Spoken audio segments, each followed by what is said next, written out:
ఈ flat purchase చేసిన 7 డేస్కే ఇల్లంతా డాంప్నెస్ వచ్చేసింది. టైల్స్ కింద హాలోనెస్ కూడా ఉంది. 1,20,00,000 పెట్టి 3 బెడ్రూమ్ ఫ్లాట్ తీసుకున్న తర్వాత ఇన్స్పెక్షన్లో రివీల్ అయింది ఏంటంటే ప్రతి వాల్లో కూడా డాంప్నెస్ అండ్ హాలోనెస్. 3 BHK ఫ్లాట్లో ఎంట్రీ అయితే చాలా లగ్జరీగా ప్రీమియంగా ఉంటుందని క్లయింట్ చాలా ఎక్సైటింగ్గా ఉన్నారు.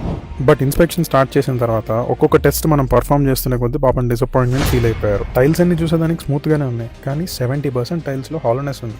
అంటే ఫ్రెజైల్ టైల్స్ అనమాట. ఏదైనా వెయిట్ పడిందంటే ఖచ్చితంగా పగిలిపోతాయి. అండ్ వాల్స్ పైన ఉన్న క్రాక్స్ కూడా బిల్డర్ ఏం చేశాడంటే చాలా నీట్గా ప్యాచ్ చేసేసాడు, లోపల రూట్ కాజ్ని రిజాల్వ్ చేయకుండా. అది కూడా మనం ఐడెంటిఫై చేయగలిగాం. ఓనర్కి ఈ మ్యాటర్ ఓన్లీ ఇన్స్పెక్షన్ చేసిన తర్వాత మాత్రమే తెలుసుకున్నాడు. వాళ్ళు హ్యాండ్ ఓవర్ అప్పుడు ఇష్యూస్ ఏమీ లేవు, ఫ్లాట్ అంతా ఎక్సలెంట్ కండిషన్లో ఉంది, చాలా నీట్గా ఉంది, good to go for interiors అని చెప్పారు. కానీ ఇన్స్పెక్షన్ చేసిన తర్వాత మొత్తం అన్ని ఎక్స్పోజ్ అయ్యాయి. ఇలాంటి హిడెన్ ఇష్యూస్తో ల్యాక్స్లో లాస్ కాకుండా ఒక ఎక్స్పర్ట్ ఒపీనియన్ ఖచ్చితంగా తీసుకోండి. ఫ్లాట్లో లగ్జరీ కంటే సేఫ్టీ చాలా important first. So before any regrets hand over ఎక్స్పర్ట్ని ఒక్కసారి కన్సల్ట్ అవ్వండి. మీకు నచ్చితేనే సర్వీస్ తీసుకోండి.